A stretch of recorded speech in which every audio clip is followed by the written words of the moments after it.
मतदान दिवस 8 जुलाई 2022 दिन शुक्रवार को मतदान केंद्र में जाके और ब्लैक बोर्ड छाप में मोहर लगा हो और भारी बहुमतों से विजय बना हो, भारी बहुमतों से विजय बना हो।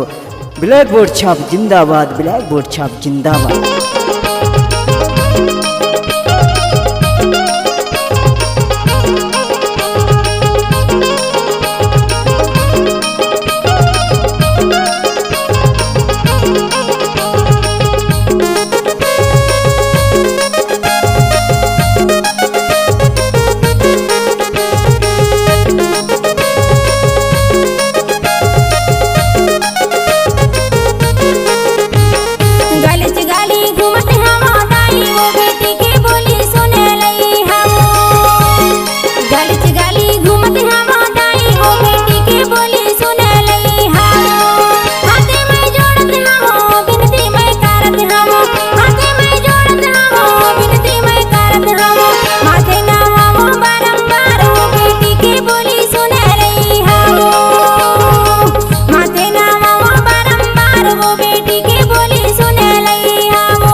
सुनो सुनो दाई दीदी बहनी भाटो भैया मन हो, चंद्रवती पट्टा प्रवीण पट्टा के चुनाव चिन्ह ब्लैक बोर्ड छाप में मोहर लगा के भारी बहुमतों से विजय बना हो संगवारी हो। ग्राम छपरा मुकास खुर्द सभी मुकवास के मतदातागण कृपया ध्यान दें, ब्लैक बोर्ड में मोहर लगा के भारी बहुमतों से विजय बनाए, भारी बहुमतों से विजय बनाए।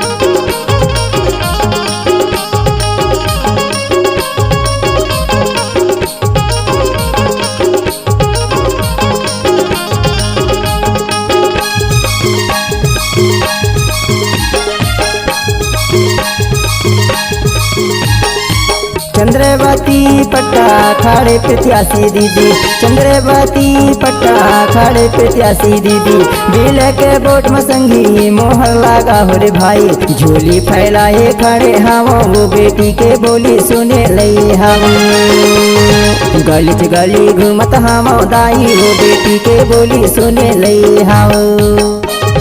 सुनो सुनो दाई दीदी बहनी भाटो भैया मन हो, चंद्रवती पट्टा प्रवीण पट्टा के चुनाव चिन्ह ब्लैक बोर्ड छाप में मोहर लगा के भारी बहुमतों से विजय बना हो संगवारी हो। ग्राम छपरा मुकास खुर्द सभी मुकवास के मतदातागण कृपया ध्यान दें, ब्लैक बोर्ड में मोहर लगा के भारी बहुमतों से विजय बनाए, भारी बहुमतों से विजय बनाए।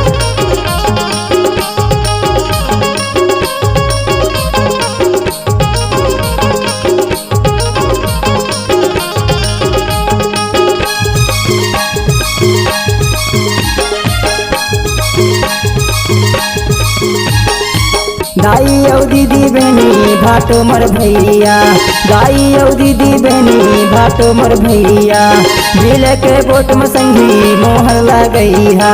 विनती करो मैं बारंबार वो बेटी के बोली सुने लई हम, गली गली घूमत हम दाई वो बेटी के बोली सुने लई हम, गली गली घूमत हम दाई वो बेटी के बोली सुने लई हम, गली गली घूमत हम दाई वो बेटी के बोली सुने लई हम।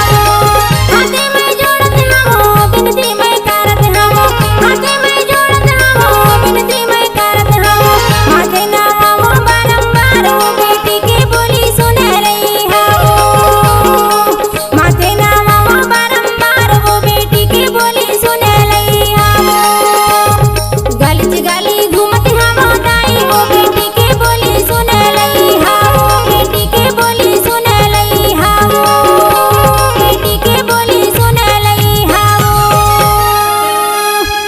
जनपद पंचायत नारगंज क्षेत्र क्रमांक 2 से खड़ी हुई प्रत्याशी महिला जनपद सदस्य पद हेतु शिक्षित, योग, मिलनसार, कर्मठ, लगनशील एवं जुझारू ईमानदार युवा प्रत्याशी महिला चंद्रवती पट्टा जी प्रवीण पट्टा के चुनाव चिन्ह ब्लैक बोर्ड छाप में मोहर लगा के भारी बहुमतों से विजय बनाए और अपना निशान ब्लैक बोर्ड ला झंड भरैया संगवारी हो। जिन जन का ये नारा है ब्लैक बोर्ड ला जिताना है। समस्त ग्रामवासियों, छपरा मुकास खुर्द के ग्रामवासियों अपना अपना वोट ब्लैक बोर्ड छाप पर मोहर लगा के चंद्रवती पट्टा प्रवीण पट्टा के चुनाव चिन्ह ब्लैक बोर्ड में मोहर लगा के भारी बहुमतों से विजय बनाए। जन जन का ये नारा है ब्लैक बोर्ड ला जिताना है, ब्लैक बोर्ड ला जिताना है। मतदान दिवस 8 जुलाई 2022 दिन शुक्रवार को मतदान केंद्र में जाके और ब्लैक बोर्ड छाप में मोहर लगा हो और भारी बहुमतों से विजय बना हो, भारी बहुमतों से विजय बना हो। ब्लैक बोर्ड छाप जिंदाबाद, ब्लैक बोर्ड छाप जिंदाबाद।